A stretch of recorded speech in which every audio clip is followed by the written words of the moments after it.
Hey, what's up, traders? Mike here with the watch list video for Monday, April 3rd. Nice breakout on the SPY on Friday. Thing just kept running and running. I think the Dow was up over 400 points. Um, a couple highlights from chat if y'all didn't make it. For anyone who didn't make it on Friday, YMAB, as Wayne pointed out, this wasn't even on the radar, right? And then Nick C, who's been a force in chat lately, gave the second mouse through 5 idea, right? He typed out exactly when it looked probably like this, maybe like this, I'm not sure. He typed out YMAB is pretty strong. Second mouse over 5 is interesting to me. So it had already pierced 5, so hence the second mouse breaks 5, and man, goes all the way up to almost 6. What a great heads up. Nick C is making the highlight reel quite a bit. I'm going to tap myself on the back a little bit here. About 6 minutes in, I gave the idea for EVGO. I said in pre-market, as I went over the pre-market stuff, if you were there, that it was one of the more interesting ones because we were checking out the short float, right? Short position, short, and the float was, I don't know, like 30 something percent, or I said I checked what? I checked Float Checker, and it was like all 5 sources had over 30% short, which made this even more interesting, right? I'll go back to the daily. It had already had that big breakout on Thursday, right? And then we wake up on Friday, and then I just kind of threw it on the gap list. It wasn't gapping up very much. But my call was basically over the 5-minute high, which is over 714 over that candle right there. It chopped around for a while. Worst case stop would have been below that opening 5-minute candle's low. So you're talking about, I don't know, 17, 18 cents risk maybe. And from the break of that 5-minute high, 714, it ended up going up to 815, 816, something like that. So there's a couple highlights from chat. What are we watching for Monday? I'm going to put DWAC back on watch. You had this gap up on Friday. Closed about where it opened, though, but certainly worth a look. MGOL, I talked about this chart getting a little bit interesting.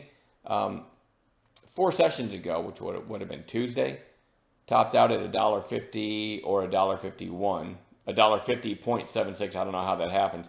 And then on Friday, $1.51. So I'm just going to basically say $1.51 and then flagging and hit it again. This one, you could argue, has pretty good support below now, so certainly worth keeping an eye on. But it's sort of a sleeper pick. NOTE, let me pan out a little bit here. Had that big pop, I don't know, 6-7 sessions ago, and it's kind of coiling sideways and starting to curl up. Like the looks of that chart. AIXI has only been trading for a few weeks now, maybe. But it is in the AI, artificial intelligence space, and as you keep watching this video, you'll see that it's an important space to be in right now. So a big pop on Friday. Definitely going to keep an eye on that one. Speaking of AI, here's another one, GFAI. Nice support below now and starting to break out, maybe continuation on Monday. RUM is Rumble, had the gap up on earnings. Closed about where it opened, so we'll see. I'm going to keep it on a chart, though. PALI has had 2 big days already, so I don't love this one. But it held up better than I thought it would have after these, what we call whooshes down, right? It went whoosh right here. Every time it got near a high of day break, it did it again. It did it again after breaking the highs and ended up going out back near the highs. So kind of a squinky trader, but I'm going to keep it on watch. IONQ.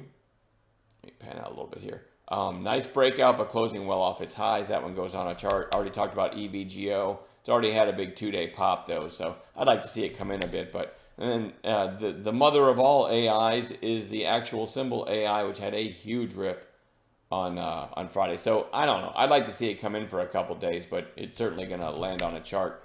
CHSN has only been trading for 2 days. Looks like it opened and topped at 4 on Thursday and sold off. I didn't mean to do that. Sold off on Friday again. But, it's already been basically cut in half in 2 days. So I am going to put it on. It's kind of another sleeper pick because of the chart. There isn't much of a chart to go on, but I'm going to watch it. And then AEHR has been a really strong stock. And now you've got 2 down days into some support, that $30 area. So I'm going to put that on balance watch. As always, guys, we'll work together in pre-market and add other gappers as well. And should be plenty to watch on Monday. Enjoy the rest of your weekend. I'll see everybody in the chat room.